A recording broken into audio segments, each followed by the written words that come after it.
we talk about Samson and Delilah.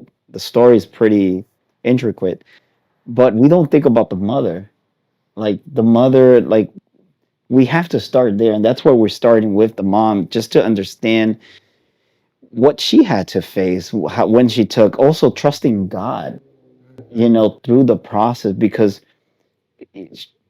as you can, as a mother, or as a parent, I'm pretty sure his mother kind of saw the faultiness of Samson in his development, and I'm pretty sure she was concerned, like she's not obeying God, or he's not obeying God. I'm sorry.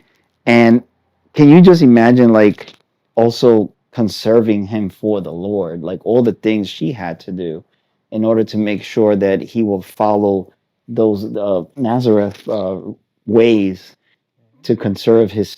Later on, we'll know he has like this superhuman strength. Yes, yes. That must be like such a challenge for her because even now, just getting like a kid to do something, right? That takes a lot of work and a lot of effort, energy into it. Like discipline is hard, and discipline in the Nazareth way is also that's also a hard one too.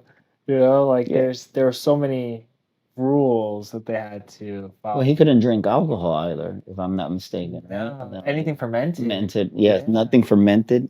That's correct. So think about that. He had to follow all these rules from a very young age.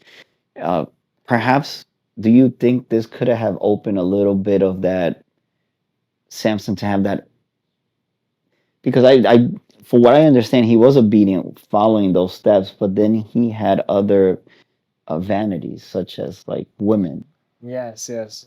Like Samson's, that's one of Samson's weakness. Like I think that's what drove me to talk about Samson today as well. To from choosing him, it talks about like he had the strongest character in the Bible, but his biggest struggle and what destroyed him was the sin of lust, and that was the biggest destroyer of Samson.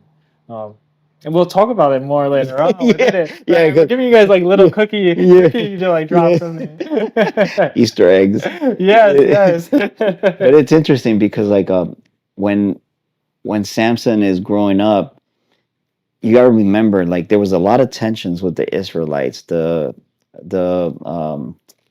their enemies. Mhm. Like whenever they would cultivate their crops, they would come and steal them, even burn them. They would do all these atrocities to the Israelites, and at that time God didn't have any prophets, so he had judges to come and save them. But a lot of time has passed for Samson to come in, and people have forgotten about God. A lot of them were, you know, unfortunately, praying to other gods like Baal at that time, and God has put himself to the side until he heard the pain and lamentation from his people. And Samson comes into the picture, and as he's growing up, he's probably also seeing these atrocities happening. What do you think went through his mind to see like his people was being forced into almost a slavery?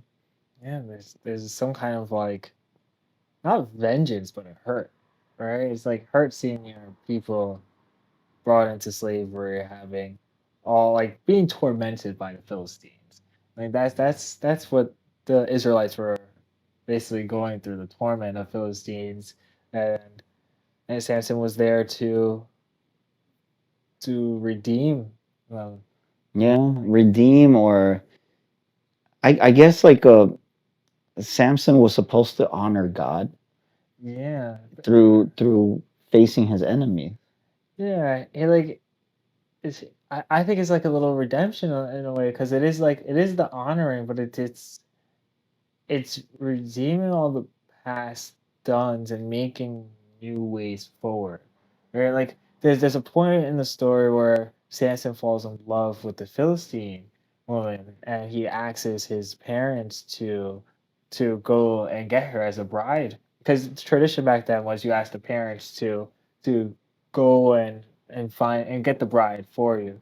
But they were always wondering like why is Samson going for a Philistine woman as a bride, right? So and that was God's way of reconnecting those two, the Philistines and the Israelites. Maybe that was a way of making like a peace treaty, Mm. in a sense.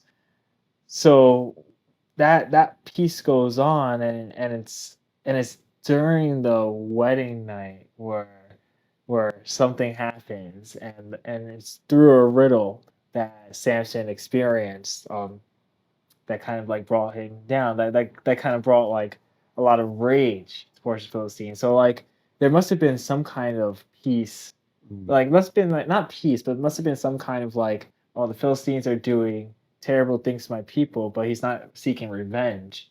Do you think that was a trigger point when his wife gets killed by the Philistines?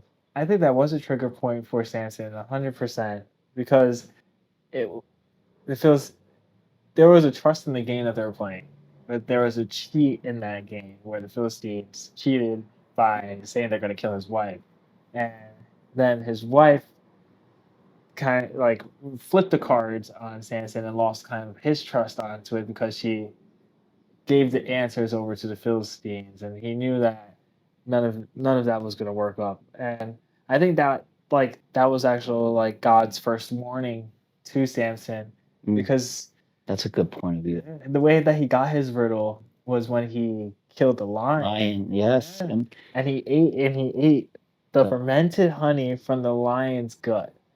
So he did two of the things that He the wasn't Nazirites supposed to. weren't supposed to do.